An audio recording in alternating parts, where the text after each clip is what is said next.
Hey guys, thanks so much for tuning in to Amy's Crypt. It is a beautiful day here in Edinburgh, Scotland, so I thought it was a good opportunity to come and check out its most haunted graveyard. Today I'm going to take you around the Greyfriars Cemetery. We're going to learn about its resident ghost dog. There's also a very violent poltergeist here. I'm going to tell you a bit of its grave robbing stories, and then I also have a little something for you Harry Potter fans, so stay tuned.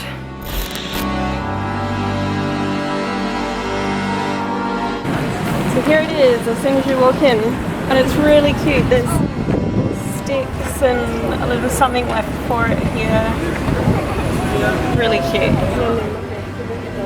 So the grave that we were just at is actually the most famous grave in this whole cemetery, and it is the grave of Greyfriars Bobby.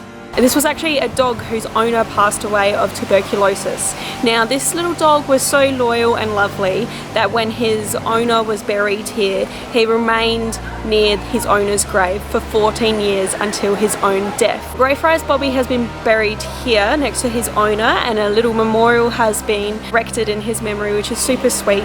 But many people have reported to hear disembodied barks and actually seen the spirit of this little dog hanging around the cemetery.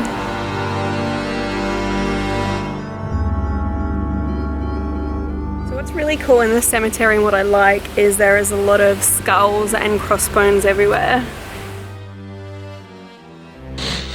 So one problem that the graveyard faced during the 18th and 19th century was actually grave robbing. And what was happening was people were breaking into the cemetery, digging up corpses and then selling them onto the University Medical School where they were using them for anatomy classes. What they did was they devised this here, which kind of looks like a little cage, but it was actually to deter and stop robbing of graves.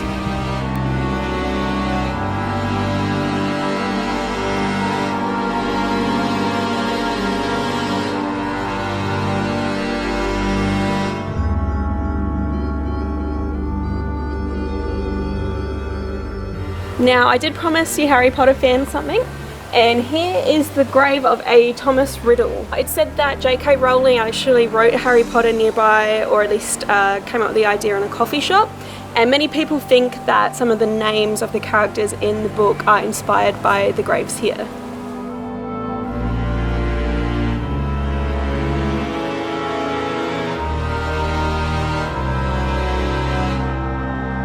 So the tomb just next to me is George Mackenzie's tomb, and it is very famous because it holds what is known as the Mackenzie Poltergeist. So George Mackenzie died sometime in the 17th century, but it's told that his spirit was awoken sometime in 1999 when a homeless man seeking shelter broke into the tomb and got a pretty terrible fright. So he was met by the Mackenzie Poltergeist, and this has kind of triggered a chain reaction because since then many people have claimed to see George Mackenzie here at Greyfriars. People entering the tomb have been bitten, scratched, some even claim to have had bones broken, and that's largely why this place is all locked up now. So it's a very interesting legend. Let's go have a look at it.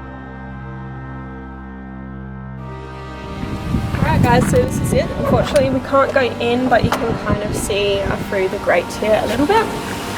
You can see the downstairs entry to the crypt and some seashell decorations on the inside.